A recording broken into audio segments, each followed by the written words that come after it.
सवितुर्वरेण्यं भर्गो देवस्य धीमहि धियो यो नः प्रचोदयात्।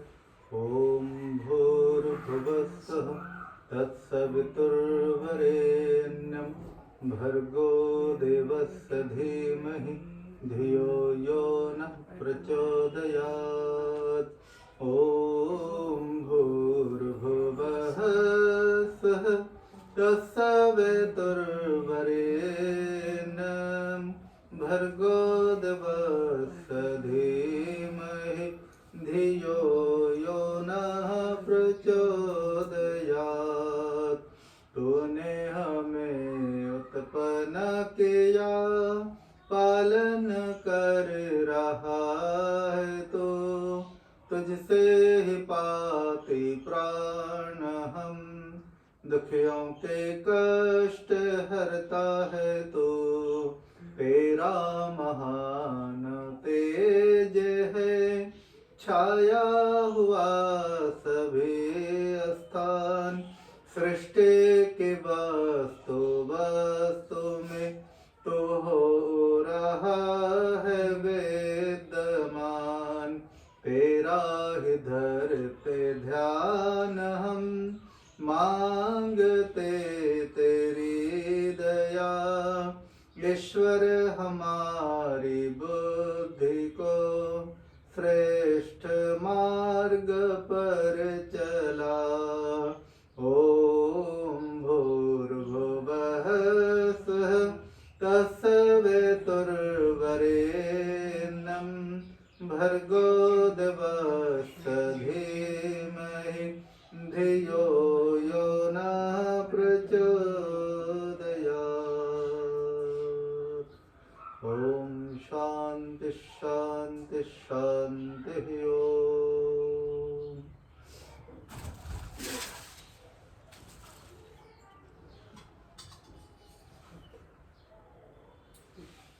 ओम अमृतोपस्तृणमसि स्वाहा। ओम अमृतापिधानमसि स्वाहा। ओम सत्यम यशा श्रीर्मयि श्री श्रेतां स्वाहा।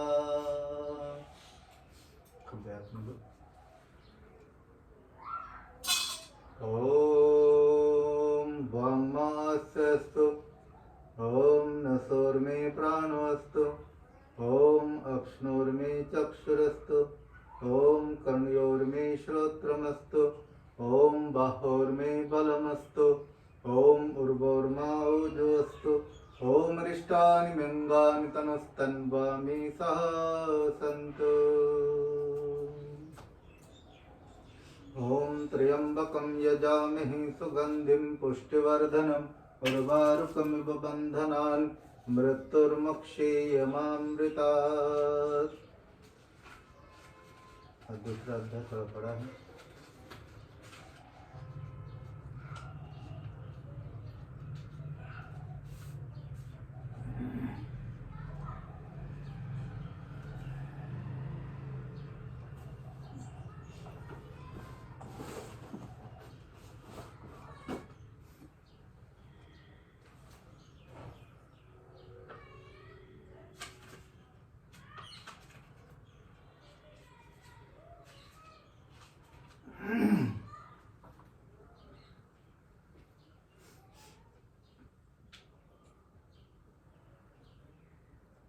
The Bluetooth device is ready to pair. जगत में चिंता मिटे उन्हीं के जो तेरे चरणों में आ चुके हैं। जगत में चिंता मिटे उन्हीं के जो तेरे चरणों में आ चुके हैं। वही हमेशा हरे भरे हैं। वही हमेशा हरे भरे हैं जो तेरे चरणों में आ चुके हैं। जगत में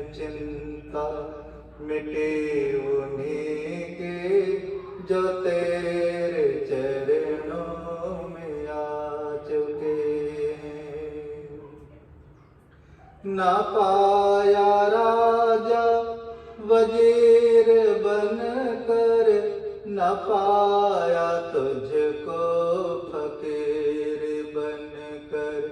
न पाया राजा वजीर बन कर, न पाया तुझको फकीर बन कर। उन्हीं को दर्शन हुए हैं तेरे, जो तेरे चरणों में आ चुके हैं। उन्हीं को दर्शन हुए हैं तेरे, जो तेरे चरणों में आ चुके हैं। जगत में चिंता मिटे उन्हीं के, जो तेरे चरणों में आ चुके हैं। ना पाया तुझको किसी ने बल से, ना पाया तुझको किसी ने छल से। ना पाया तुझको किसी ने बल से, ना पाया तुझको किसी ने छल से। वही परम पद को पा गए हैं, जो तेरे चरणों में आ चुके हैं। वही परम पद को पा गए हैं, जो तेरे चरणों में आ चुके हैं। जगत में चिंता मिटे उन्हीं के, जो तेरे चरणों में आ चुके हैं। किसी ने जग में करी भलाई, किसी ने जग में करी बुराई। किसी ने जग में करी भलाई, किसी ने जग में करी बुराई। वही सुमार्ग पर चल पड़े हैं, जो तेरे चरणों में आ चुके हैं। वही सुमार्ग पर चल पड़े हैं, जो तेरे चरणों में आ चुके हैं। जगत में चिंता मिटे उन्हीं के, जो तेरे चरणों में आ चुके हैं। प्रभु जी बिनते सुनो हमारे, बनाओ बिगड़ी दशा हमारी। प्रभु जी बिनते सुनो हमारे, बनाओ बिगड़ी दशा हमारी। बेआसरों के हो आसरा तुम, जो तेरे चरणों में आ चुके हैं। बेआसरों के हो आसरा तुम, जो तेरे चरणों में आ चुके हैं। जगत में चिंता मिटे उन्हीं के, जो तेरे चरणों में आ चुके हैं। वही हमेशा हरे भरे हैं, वही हमेशा हरे भरे हैं, जो तेरे चरणों में आ चुके हैं। जो तेरे चरणों में आ चुके हैं, जो तेरे चरणों में आ चुके हैं।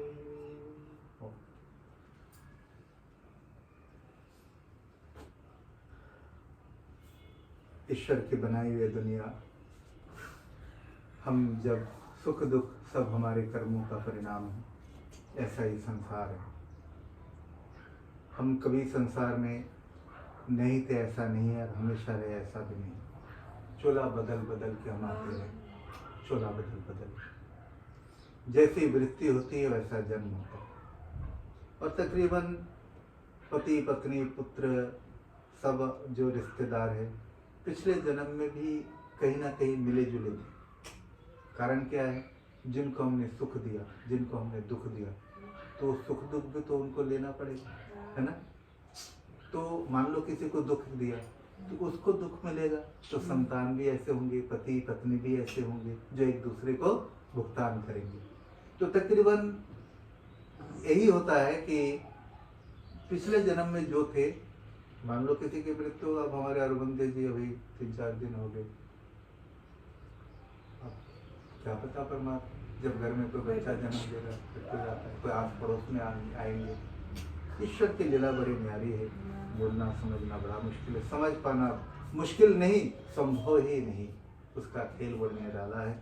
हम अपने ढंग से कर्म करते हैं, इस दुनिया में आते हैं, बच्चा जन्म लेते हैं माँ के गर्भ से, धीरे धीरे पलते बढ़ते चलते दौड़ते लिखते पढ़ते नौकरी चाकरी करते, ब्याह शादी बच्चे बाल हो गए सब, हम फिर धीरे धीरे हम भी चलते हैं। हमारे सामने दादाजी चले गए, हम भी किसी दिन दादाजी बन गए, तो हम भी संसार को छोड़कर फिर यही संसार का खेल चलता रहता है। हमारा पोता रह जाता, पोता भी कभी किसी दिन दादा बन जाता है, वो भी चले जाते हैं। सबकी उम्र अलग अलग है, कोई बहुत कम, कोई मीडियम, कोई 60-70 में, कोई 50 में, कोई 40 में, कोई एक दिन में, कोई गर्भ में मर जाता है, कोई जन्म होकर मृत्यु हो जाती है, कोई 100 साल से ऊपर भी चला जाता है, होता है ना। सब अपने अपने कर्मों के कारण जीने का अधिकार मिलता है। आज गुरु पुराण के दूसरे अध्याय में कहा जा रहा है, हाथ जोड़कर बड़े नम्र भाव से भयभीत होकर गरुड़ जी बोले, हे भगवान, कितने तरह की यातना देने वाला यमलोक है, और पापी जीव उन यातनाओं को किस प्रकार के भोगते हैं। हे केशव, भगवानों सब मुझसे कहो। श्री विष्णु भगवान ने कहा, हे गरुड़, वो यमलोक अत्यंत दुख देने वाला है। यमलोक में वृक्षों की छाया नहीं है जहाँ जीव विश्राम कर सके, और ना तो उस लोक में अन्न आदि है जिससे प्राण का निर्वाह हो सके, और ना तो वहाँ किसी तरह जल का आगम है जिससे प्यासे प्राणी पानी पी सके। तो हे गरुड़, उस लोक में 12 कला से सूर्य ऐसे तपते हैं जैसे प्रलय के अंत में तपते हैं। उस लोक में यदि दैवात कभी ठंडी हवा चलती है तो उससे जीवों को अत्यंत क्लेश होता है। उस दुख को सहते हुए मार्ग का आक्रमण करते हैं। कहीं कहीं बड़े फंदर वृक्ष वाले सर्पों से कटाया जाता है, कहीं तीक्ष्ण कांटों से बेधा जाता है, कहीं सिंह व्याघ्र आदि जंतुओं के सामने यमदूत उस जीव को आहार रूप में देते हैं और उसे वो खाते हैं। वही कुत्तों से कटाया जाता है, कहीं बिच्छू के डंक से, और कहीं अग्नि से जलाया जाता है। जो जैसा कर्म करता है वैसे कर्म फल मिलता है। इन यातनाओं के भोगते उस मार्ग में एक 80 पत्र वन है जो 1000 योजन विस्तार है। उस महावन में कौवा गिद्ध उल्लू और मधुमक्खियाँ इनका सदा निवास रहता है, और उसके चारों ओर दाव अग्नि हर समय लगी रहती है, जंगल जलते रहते हैं और उसकी तपिश उसको लगती रहती है।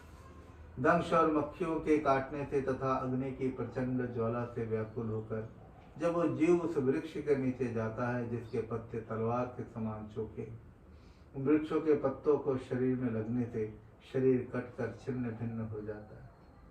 वो यातनार्थी शरीर यमदूत द्वारा कहीं अन्नकूप में गिराया जाता है, अंधकूप में गिराया जाता है, कहीं ऊंचे पर्वतों से गिराया जाता है। छुरे की धार पर चलाते कांटों के ऊपर चलना होता है। उस जीव को चलने को कहते हैं। रस्सी बांधकर घसीटते हैं, और कहीं अंधकूप में गिराते हैं, कहीं जोकों से भरे कीचड़ में गिराते हैं, जोकों से कटाते हैं, जलती हुई पृथ्वी पर गिराते हैं, फिर जलती हुई रेत पर चलाते हैं, कहीं के समान तप्त भूमि पर चलाते हैं, कहीं अग्नि समूह में गिरा देते हैं, कहीं धुआं से व्याप्त रास्ते में चलाते हैं, कहीं उन जीवों पर आग की वर्षा, कहीं पत्थरों की वर्षा करते हैं, कहीं वज्र पतन, कहीं रक्त वर्षा, कहीं शस्त्रों की वर्षा, कहीं गर्म जल की वर्षा, जीवों को क्लेश देते। कौन से जीव? जो संसार में लड़ते झगड़ते हैं, निंदा चुगली करते हैं, माता पिता को दुख देते हैं, लड़ाई झगड़ा करते हैं, उल्टा सीधा बोलते हैं, ऐसे लोग जो जैसा कर्म करता है उसके साथ ऐसे ही फल मिलते रहते हैं। कहीं पर खारे कीच की वर्षा, कहीं बहुत गहरे स्थान में गिराते हैं, कहीं ऊंचे ऊंचे पर्वत गिराते हैं, तो कहीं अंधकार पूर्ण पर्वत की कंदरा में घुमाते हैं, कहीं अत्यंत गाढ़ अंधकार में, कहीं दुर्गम से चढ़ने योग्य पर्वतों पर, रक्त और पीप से भरे कुंड में और विष्ठा से भरे कुंड में जीवों को रहना पड़ता है। ऐसे दुर्गम मार्ग के बीच में बैतरणी नाम की एक नदी है जो देखने में भय देने वाली है, जिसका विस्तार सुनने से मनुष्य के शरीर के रोम खड़े हो जाते। ये बैतरणी नदी 400 कोस की है, जो 100 योजन के बीच में विस्तार में पीप रक्त से भरा हुआ है, जिसका किनारा हड्डियों से जोड़ा गया है। रक्त मांस और पीप से की कीचड़ जिसमें भरी है, बड़े दुख से पार होने जो योग्य है। जिस नदी में मनुष्यों को सिर का केश ही सेवार है, बड़े बड़े मगर आदि जलचर जीव जिसमें भरे हैं, मांस खाने वाले गिद्ध आदि पक्षियों से जिसका किनारा भरा है, वो तैयार रहते हैं। तो हे गरुड़, वह नदी आए हुए पापी को देखकर, ये पापियों की बात कही जा रही है, पापी को देखकर ऐसी उछलती है जैसे आग पे तब तक घी कढ़ाई में खौलता है। लड़ना आसान है, सहन करना बड़ा मुश्किल है, और जो सहता है वही रहता है, इस लोक में भी परलोक में भी। और उनमें रहने वाले जलचर जीव जिनके सुई के समान मुख है, जिनके चोंच वज्र के समान कठोर है, ऐसे गिद्ध कौवे नदी संकुल है। घड़ियाल मगर जोक कछुआ मछली आदि मांस खाने वाले जीवों से आकर इन्हें भरा हुआ है, जिसे देख जीव अचेत हो जाता है, उसे किसी प्रकार उद्धार ना देखकर हाहाकार करता है। जब उसे यमदूत बलात्कार से उस नदी में छोड़ते हैं तो पापी जीव हे पिता, हे भाई, पुत्र, हे माता कहकर बार बार चिल्लाता है। अपनी रक्षा करने वाला किसी को नहीं देखता। वो पापी भूख से व्याकुल क्लेश होकर अन्न की प्रार्थना करता है, तब उसे वही रक्त मांस भोजन परोस देते हैं।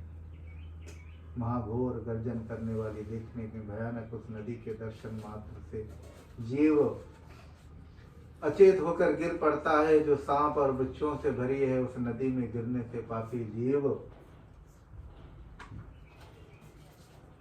को कोई रक्षा नहीं कर सकता है। वहां अपना किया हुआ शुभ अशुभ ही कर्म रक्षा करता है। जिस नदी में बड़े बड़े भंवर है, पापी जीव उस नदी में तरंग में पड़कर नीचे रसातल को चला जाता है, डूब जाता है। कोई उसे सहयोग नहीं करने वाला होता है। तो गरुड़ पापी जीवों के पतन के लिए वो नदी बनाई गई है, जिसका कोई किनारा नहीं दिखाई देता।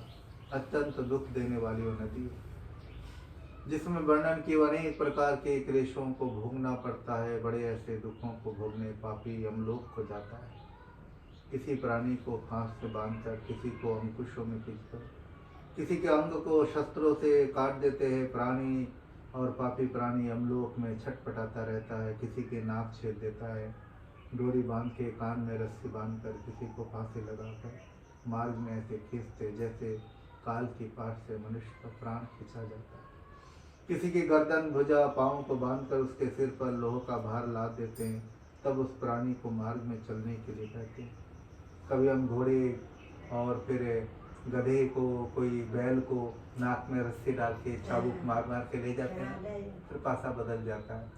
अपा मर के फिर वही कुत्ते बिल्ली और फिर वही सब बनते हैं, और वही फिर हमारे वो जो जंतु है वो मर करके मनुष्य बनता है, फिर हमारे ऊपर अत्याचार करते रहते हैं। दुनिया का खेल चलता रहता है। हमने जिसकी पिटाई की, मारा, नाक खींचा, तो फिर वो भी एक पाप है ये सारा।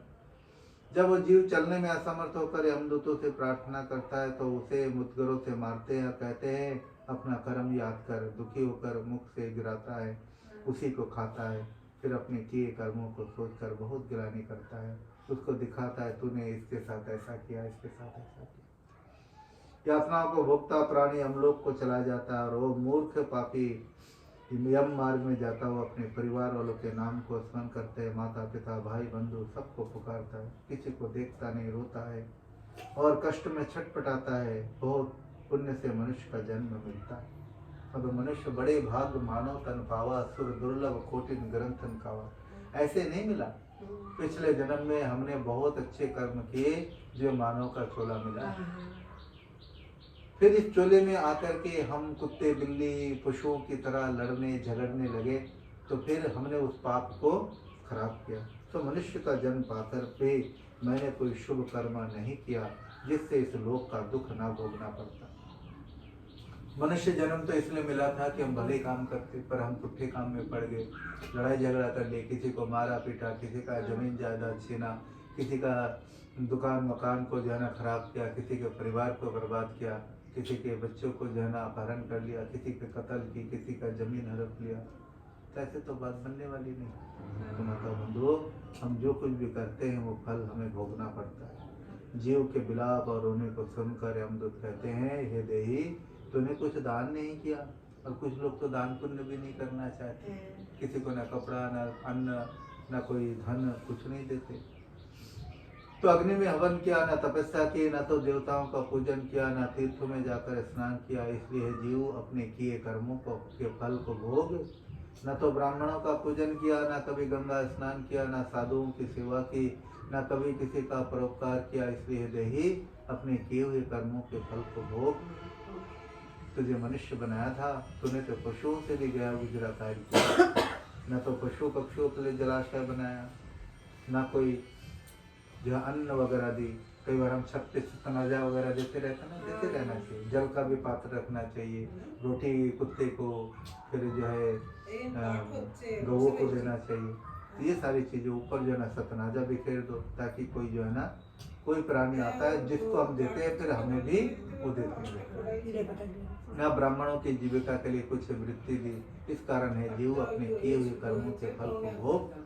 न तो कभी अन्न दान किया, न गौओं को पर्याप्त हरे घास खाने को दिया, न गोदान किया, न गौओं का हरा चरा दिया।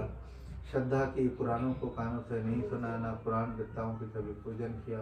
इससे अपने किए कर्मों का फल भोग। हे स्त्री रूप जीव, तूने अपने स्वामी की आज्ञा नहीं मानी और न तो पातिव्रत धर्म का पालन किया। लड़ाई झगड़े की अपने पति के साथ, कभी आदर सत्कार से बड़ों की सेवा नहीं की। इससे अपने किए हुए कर्मों के फल का भोग। अब स्त्री के संबंध में कर रहे हैं। स्त्रियों का पति देवता है। इस बुद्धि से जो स्त्री पति की सेवा नहीं करता अथवा मरने पर सती भी नहीं हुई तथा विधवा होने पर तपस्या नहीं किया, इससे हे जीव कर्मों का फल भोग। यमदूतों के ऐसे कठोर वचनों को सुनकर वो जीव चिंता करता है कि मैंने मास उपवास तथा चांद्रायन आदि व्रत को तथा उनके नियमों का पालन से शरीर को कृष्ण नहीं किया। दुख स्वरूप स्त्री के शरीर का पूर्व में किए पाप से पाया है। इस प्रकार विलाप करता जीव अपने पूर्व शरीर को स्मरण करके कहता है कि मेरे पूर्व शरीर कहीं चली गई। ऐसा कहकर यम मार्ग को चलता है। वो प्रेत वायु के समान वेग से 17 दिन तक जीव चलता है। इसलिए 17 ही करते हैं ना 17। तब 18वें दिन जीव सोमपुर में पहुंचता है। उस नगर में व्रतों के गण रहते। वहीं पुष्पभद्रा नाम की नदी है। वहीं पर अत्यंत सुखकारी और प्रिय दर्शन एक वट का वृक्ष। यमदूतों के सहित तो जीव उस वट वृक्ष के नीचे विश्राम करता है और स्त्री पुत्र आदि के सुख को स्मरण करके अत्यंत दुखित होता है और अपने किए कर्मों की यातना भोगता है। जब प्राणी धन परिवार मित्र सेवक आदि की चिंता करता है, तब यमदूत कहते हैं, जिनकी चिंता तो इस समय करता वे तुम्हारे पूर्व देह के साथ ही इस लोक में कहाँ है। हे मूढ़, अपने किए कर्मों के फल को भोगते हुए 1 वर्ष में लांघने योग मार्ग से चलो। परलोक के पथिक तो यमराज के पराक्रम को नहीं जानता और तुम्हारे ऐसे पापी प्राणियों के साथ चलने वाले हम सब यमदूत है और हमारे परम पराक्रम का भी तू नहीं जानता। तूने ऐसा शुभ कर्म नहीं किया जिससे यातना ना होती। यमराज के नाम को तथा यमलोक की यातना को बालक भी जानते हैं। क्या तैने यम यातना को नहीं सुना था? कभी ब्राह्मणों के मुख से तैने पुराण की पाठ नहीं सुना? ऐसा कहकर यमदूत उस जीव को मुद्गरों से मारते हैं। तब वो जीव मूर्छित होकर गिरता, फिर उस पर दौड़ता है तो कभी हट से फांसी गले में डालकर घसीटते हैं और पूर्व स्थान अर्थात घर से जब 13वें दिन ब्राह्मण भोजन के उपरांत जीव विदा होकर यमलोक को चलता है, तो वह 18वें दिन सोमपुर नामक नगर में पहुंचता है। वहां पहुंचकर पुत्र आदि के दिए हुए मासिक श्राद्ध को भोजन करता है। फिर वहां से सौरीपुर नाम नगर को रवाना होता है। सौरीपुर में यमराज के समान जंगल नाम का एक राजा है। उस राजा के स्वरूप को देखकर जीव भयभीत होता है। और यमदूतों के सहित वहीं पर विश्राम करता है और उस नगर में पहुंचकर घर वालों के दिए हुए अन्न जल यमदूतों के साथ भोजन करके 3 पक्ष में उस नगर को पार करता है। इसके उपरांत उस जीव को लेकर यमदूत लोग इतनी तेजी से चलते हैं कि 15 दिन में नगेंद्र भवन में पहुंचते हैं। वहाँ पत्र वन है जिसके वृक्षों के पत्ते तलवार के समान है। उनको देखकर वो जीव अत्यंत दुखी होकर रोता और चिल्लाता घबराता है। निर्दयी यमदूत उस जीव को बार बार खींचते और गले में रस्सी बांधकर घसीट कर ले जाते हैं। उस वन को 2 मास में वो प्राणी पार करता है। उसके बाद परिवार वालों के दिए अन्न जल वस्त्र को धारण कर तथा भोजन करके वहाँ कुछ देर वह विश्राम करता है। फिर उन्हीं यमदूतों के साथ आगे को चलता है। 3रे मास में वह प्रेत गंधर्व पत्तनपुर में पहुँचता है। वहाँ पहुँचकर परिवार वालों के दिए अन्न जल को भोजन करके वहाँ से आगे चलता है। 4थे मास में शैलपुर नामक नगर में पहुँचता है। वहाँ पत्थरों की वर्षा से जीव अत्यंत पीड़ित होता है। 4थे मास में दिए पिंड को भोजन कर कुछ सुखपूर्वक विश्राम करता है। फिर वहाँ से रवाना होकर 5वें महीने में जीव कुरंचपुर नामक नगर में पहुँचता है।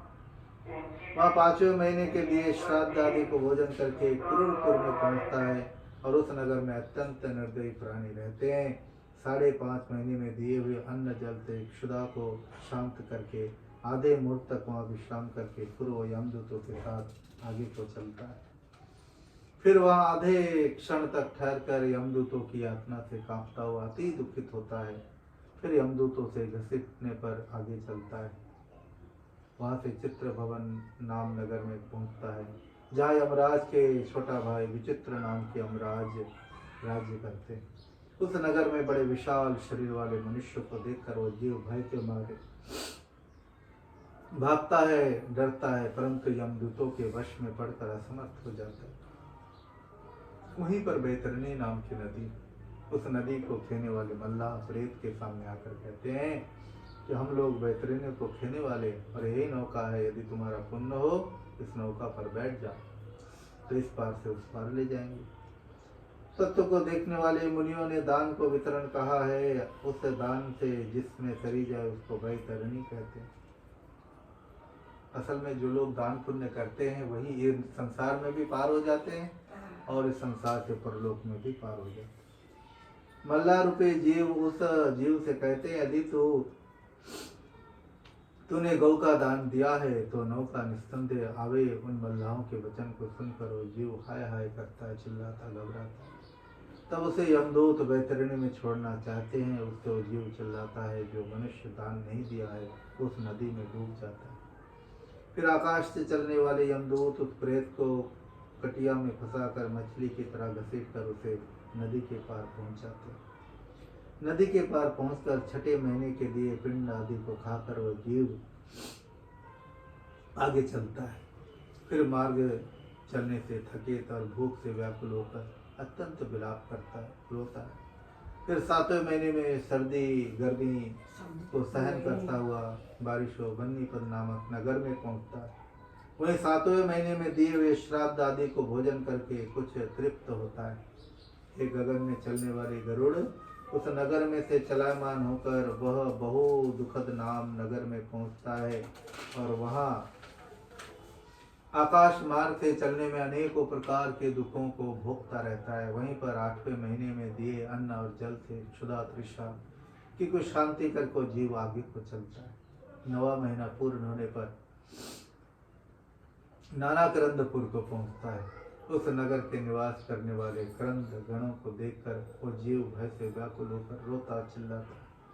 चारों ओर ताकने पर भी अपना सहायक मदद करने वाला कोई नहीं होता। जैसे इस दुनिया में कोई मुश्किल हो तो कोई ना कोई तो छुड़ाने या मदद करने के लिए आ जाते हैं, वह मदद करने वाले कोई नहीं मिलते। यमदूतों के धमकाने पर मार्ग को चलने को तैयार होता तब बड़े कष्ट से 10वें महीने में सुतुप्त नामक नगर में पहुंचता। फिर 10वें मास के लिए श्राद्ध और जल को खाकर भी तृप्त नहीं होता तो भी वहां से चलायमान होकर 11वें मास के दान दिए किए श्राद्ध और जल आदि को भोजन करता। 11.5 महीना पूरा होते पर वो जीव पयोवर्षण नामक नगर में पहुंचता है। वहाँ जीव को दुख देने वाले मेघ पत्थरों की वर्षा करते उससे वो प्रेत अत्यंत पीड़ित होता है।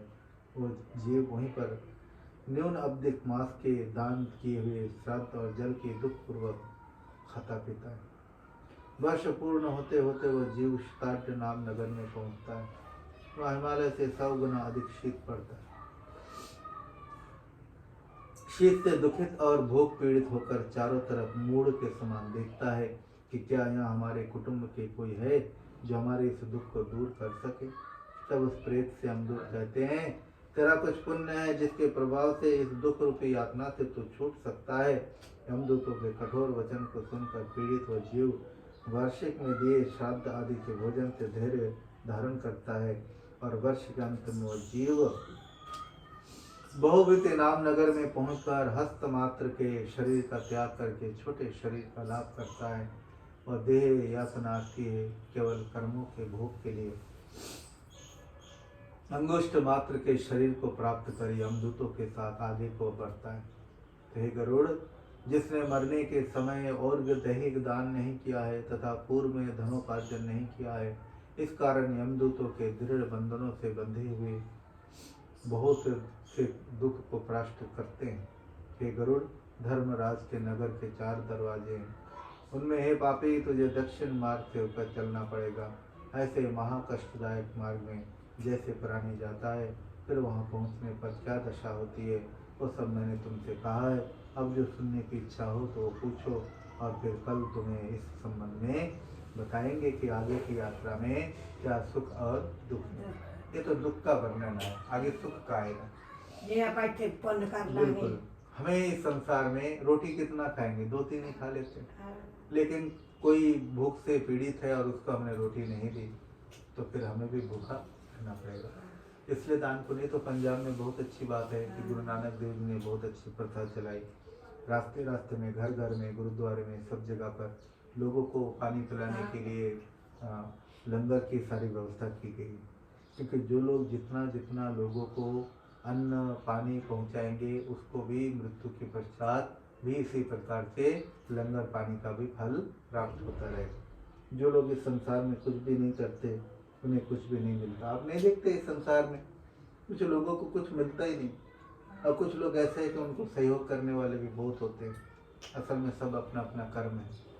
कोई किसी के साथ मिलता नहीं चाहे, बात नहीं करता, उनके साथ घुलना मिलना नहीं चाहते, सब कर्मों का फल है। और किसी के पास देखो कितने लोगों का आना जाना। हम इसलिए संसार में कहा गया है कि द्वेष किसी से मत करो, सबसे प्यार करो। क्या पता कल का दिन इस संसार में हम रहे ना रहे। इसलिए हर एक से मिलो, प्यार से मिलो, ताकि जाने के बाद वो हमें याद करे। मनुष्य का कोई पता है? अब अरविंदो जी को देखो, 4 दिन हो गए ना, 4 दिन हो गए देखते देखते, और इस 4 दिन पहले उनको खुद भी पता नहीं था। हम लोगों को पता है? अच्छा, हम लोग क्या बैठे कोई खुद भी पता पता है? नहीं। अभी बहुत दूर पड़ा है, पता ही नहीं है कि कल को हम दुनिया में रहना कि नहीं रहना। और हम क्या सोच बैठे हैं, अभी तो बहुत देर पड़ा हुआ। यही हमारा सबसे बड़ा भ्रम है। रोज प्राणी संसार में आते हैं, रोज चले जाते हैं। आज से कोई 40, 50, 60 साल पहले कोई आया था, 50-60 साल हो गए, मौत का फरमान आ गया, चल के बैठे। किसी की दुर्घटना हो गई, किसी का अटैक हो गया, किसी के कोई गुर्दे खराब हो गए, किसी का लीवर खराब हो गया, किसी का खून दूषित हो गया, है ना। तो तरह तरह की बीमारी आती है संसार में। ये सब बीमारी हमारे कर्मों का फल है, जो बहुत जल्दी हमें इस संसार से हमें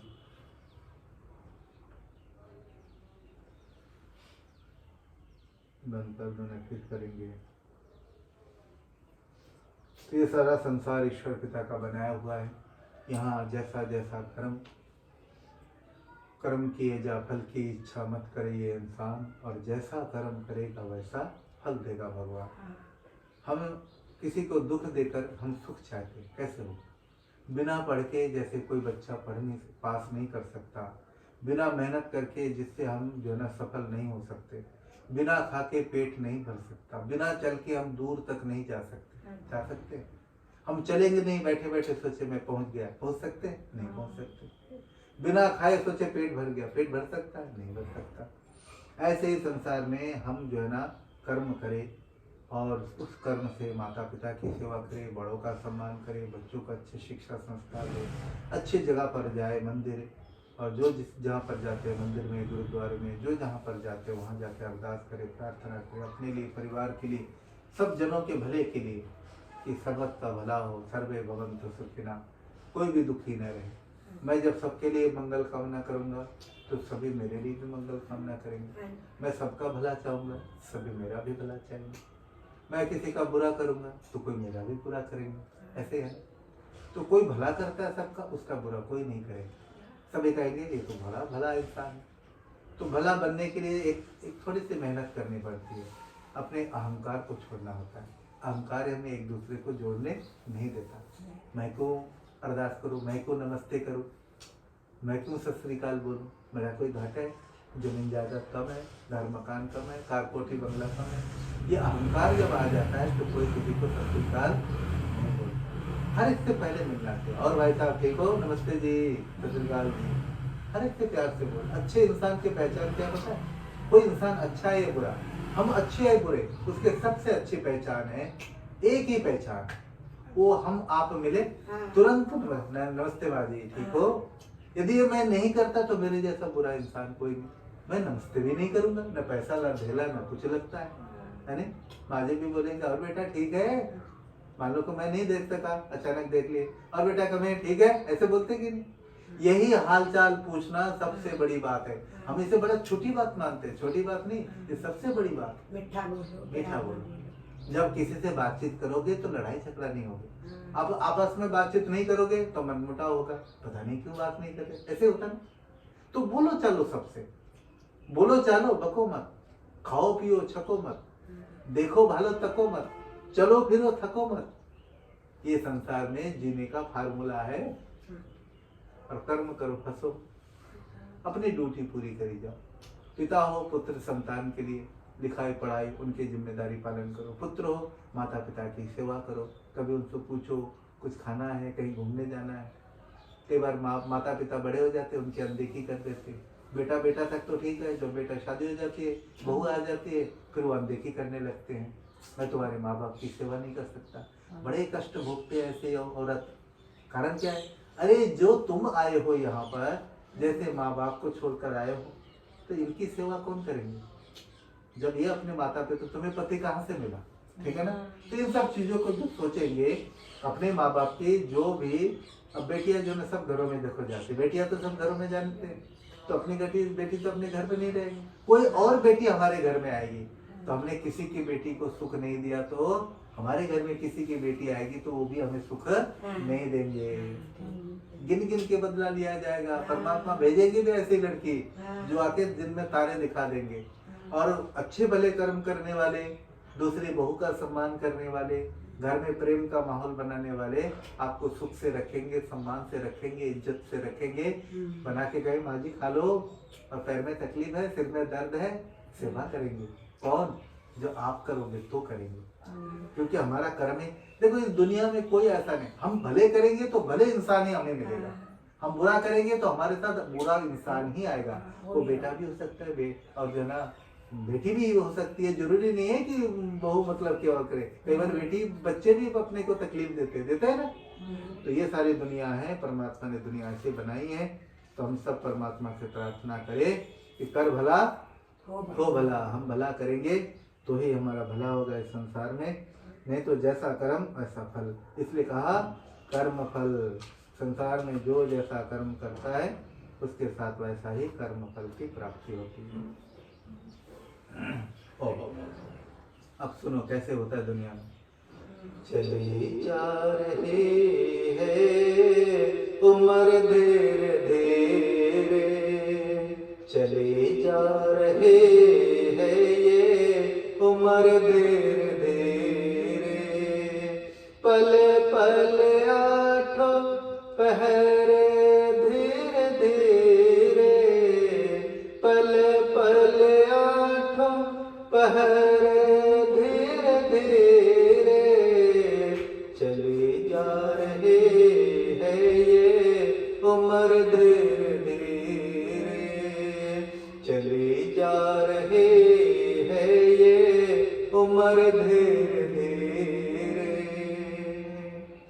बचपन गया और जवानी भी जाए, बचपन गया और जवानी भी जाए, बुढ़ापे का होगा असर धीरे धीरे, बुढ़ापे का होगा असर धीरे धीरे, पल पल आठों पहर धीरे धीरे, चली जा रही है ये उम्र धीरे धीरे।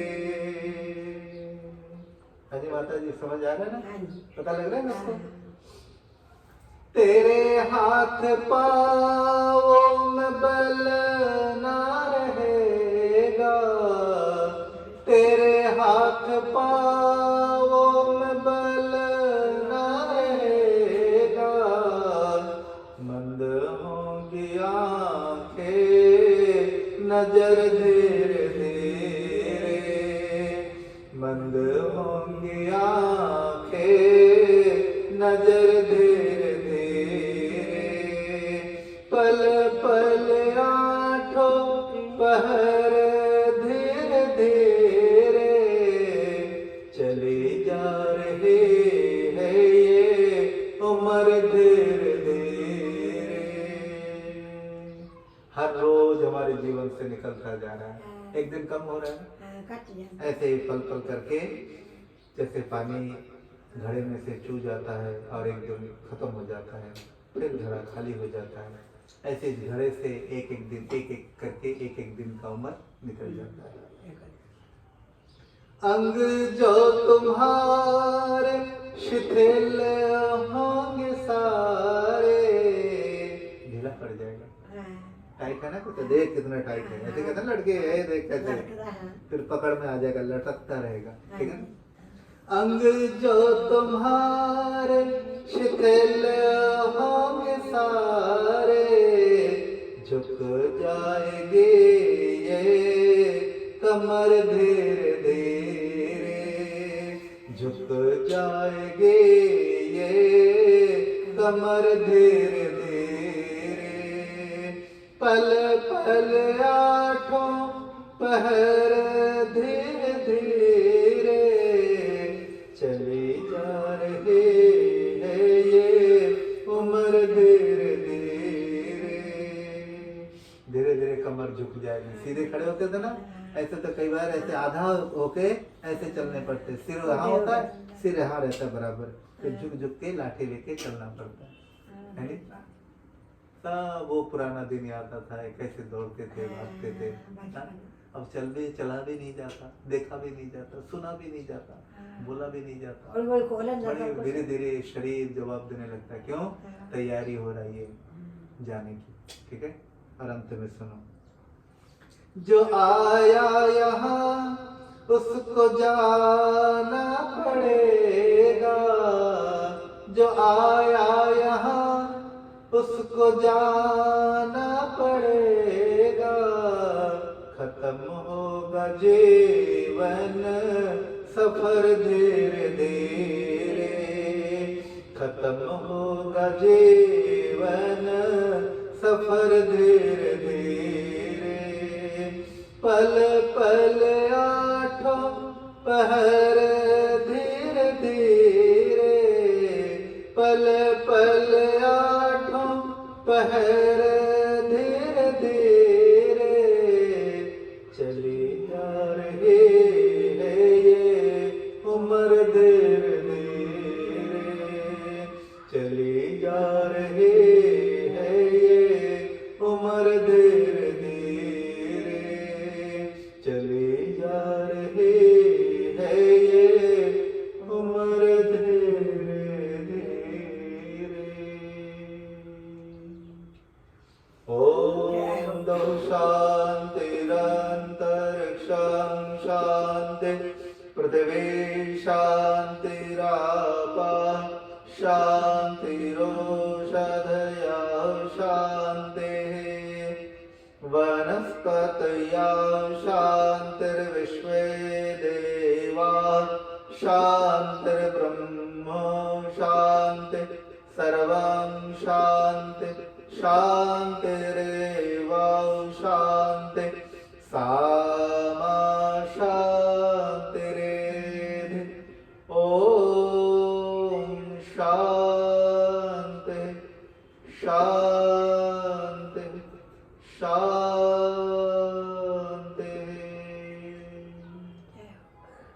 ओम।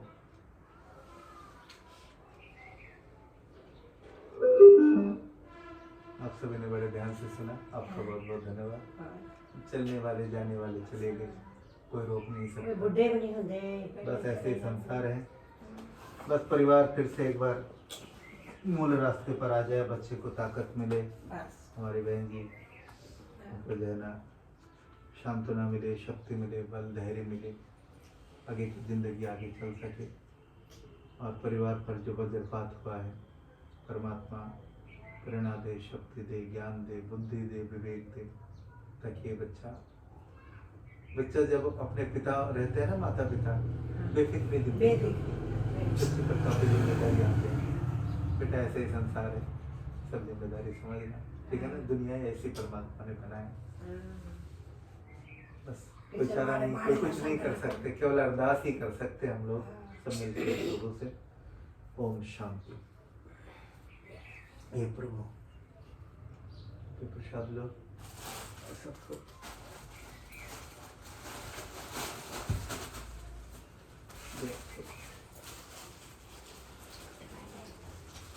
हे प्रभु, हे मालिक, हे जगदीश्वर,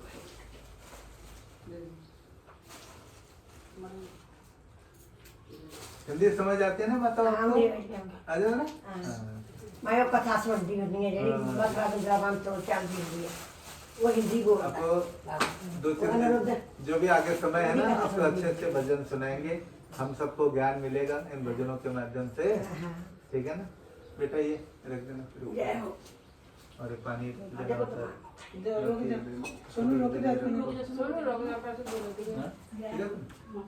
हाँ हाँ ठीक, कैसे रख देना। यही टाइम ठीक है ना, जो आ रहा है 4:45 बजे। वो फाटक फुटक होते ना रेलवे, 15-20 मिनट खड़े रहने पड़ते, क्या करें, परेशानी है। चलो जैसे प्रभु की मर्जी, वो समझ जाएंगे। फाटक लगने हो जाता। हाँ फाटक से जाना, काले का पता ही नहीं लगता। नहीं उसका क्या ना, टाइम दान का पता होना, टाइम का पक्का पता लग जाता है, उस टाइम पे बंदा आ जाता है। तो कोई पता नहीं है जी, बस हाँ टाइम को फाटक का करके फिर तुम लेट जाते। 3 बजे जाना पर रख ले, 3 बजे घंटा तो लग ही जाता। फिर कोरोना का शुरू हो रहा है, थोड़ा सा संभल के रास्ते में आना जाना ना, फिर मास्क मुस्क लगा के। हमारे मोगा में तो आज मैं बैंक में भी गया था अच्छी जगह, तो कईयों को निकालते हैं जिनका मास्क नहीं था, और बोले नहीं बस, तो बहुत बुरा हाल है, इसलिए पूरा ख्याल रखना जरूरी है। अच्छा बताओ, अच्छा प्रभु हे मालिक, हे जगदीश्वर।